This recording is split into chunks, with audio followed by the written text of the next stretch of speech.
wanted to do this upgraded video of an older video that I did on a natural antibiotic concoction. Now, anything that I say is not meant to replace your medical care. Check with your doctor before implementing what I'm about to show you. So I'm going to give you a formula of something you can make. It's a homemade drink that you'll take at the first sign of sickness, whether you get a tickle in your throat or you feel run down or you go through a stress event. That's when you're going to take this, okay? Now, a couple things you need to know. When you take an antibiotic, realize that only kills bacteria. It doesn't kill viruses. It doesn't kill candida, fungus, things like that.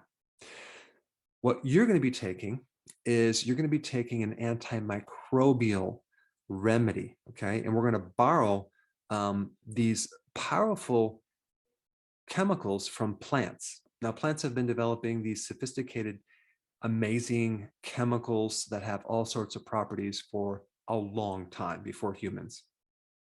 And plants can't run away. So here they are stuck in the dirt. And so they are forced to develop all sorts of defense mechanisms to help them survive against a huge battle of not just bacteria, but funguses, viruses, pests, etc. So what we're going to do is we're going to tap into their chemicals, use them for our benefits. So this is not really an antibiotic. It's an antimicrobial. So it's antibacterial, antivirus, anti-parasite. And there's going to be a lot less side effects than an antibiotic, which creates antibiotic resistance. When you tap into the antimicrobial effects from plants, you don't get the same resistance, okay? You don't get the side effects. You know, when they talk about herbal remedies, they classify them as alternative medicine. But honestly, pharmaceutical companies get a lot of their ideas from plants. The first form of medicine was from Mother Nature. So from my viewpoint, it appears that modern medicine is really the alternative to the original form of medicine, which came from plants, Mother Nature, and natural remedies. Now, just realize too, if you get a fever, for example, you don't want to try to run out and get some medication to try to suppress the fever right off the bat, because a fever is part of your immune system response. And your immune system is your greatest weapon against infections. A lot of people don't talk about this, they don't emphasize it, but your immune system is really what's going to fight this thing off. All we're going to do is use natural compounds to enhance our immune system defenses. So if you start taking things to suppress a fever, for example, you may find that the infection stays around a lot longer. Okay, so it's going to be harder for you to resolve this situation. Now, the next thing is the most important thing. So if you checked out, check back in right now. This is very, very, very important.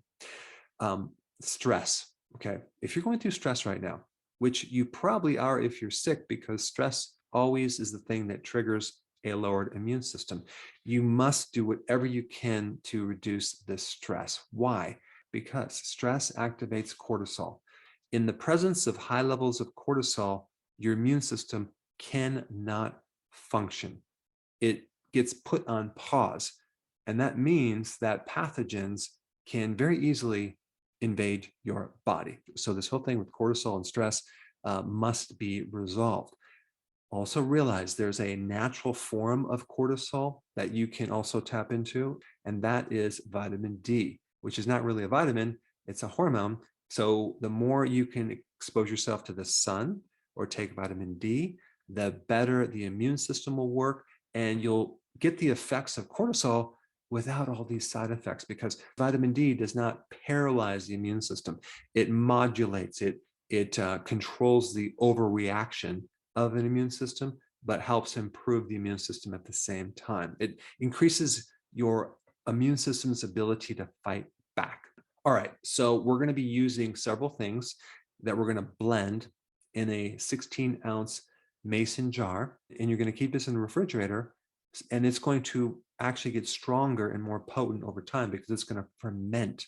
So you're going to be using garlic, which has a certain phytonutrient. In fact, it has like 33 additional sulfur-based compounds that directly help as an antimicrobial.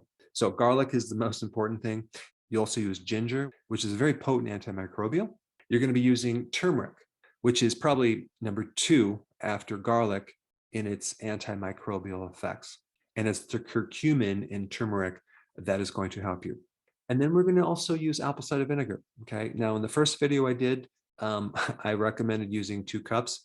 I found that's pretty strong. Okay. So we're going to use a lot less. But apple cider vinegar is going to help acidify your system to the point where your phagocytes, those little guys that help clean up infection and help fight microbes, you can stimulate phagocytes through acidification. And then we're going to use a whole lemon with the peels, the outside and everything. You're going to blend it. That's going to give you your very potent vitamin C complex and the bioflavonoids to help the immune system.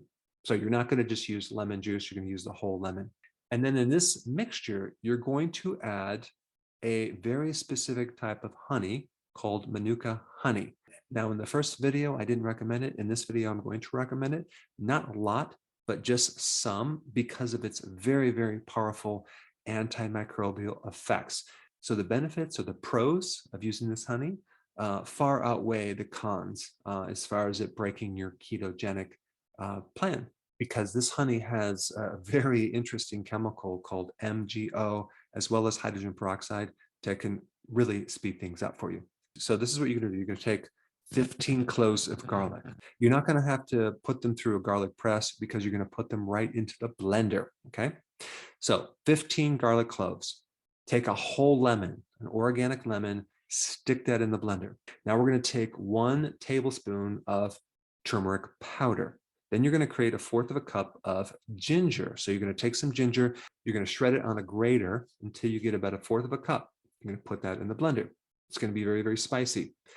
Now you're going to take 1/4 cup of this Manuka honey, pour that into the blender. You're going to also add 1 ounce of extra virgin olive oil. Why? Because this oil is going to help you extract the fat-soluble plant-based compounds that are in these plants. Now, you could instead use coconut oil if you want. Just use a heaping teaspoon of that, put it in the blender, because in order to extract fat-soluble compounds, you need fat. Just like you'd put oil on your salad, because the carotenoids, plant-based chemicals in your salad, are fat-soluble. So they need fat to be able to break them down. Okay, now we're going to add 3 ounces of apple cider vinegar, put that in the blender, and then add a cup of water. Now you're going to blend this for about 1 to 2 minutes. And then you're going to pour it into this 16-ounce mason jar. Okay. And then you're going to finish it off with some additional water until you're about 1/2 inch from the top. Okay. Now you're going to seal the jar completely tight and put it in the refrigerator. Now you could start using this immediately, but just realize that the longer it's in the fridge, the better it's going to work as far as the potency goes. And then at the first sign of a sickness, whether it's a tickle in the throat or you're feeling run down, you're tired, you're going to take a shot of this drink. Okay. And then you can also take an additional 4 shots spread out through the rest of the day. So there you have it, a natural antimicrobial drink. Now, the next most important video for you to watch would be on the immune system. Okay. So check out that one right here.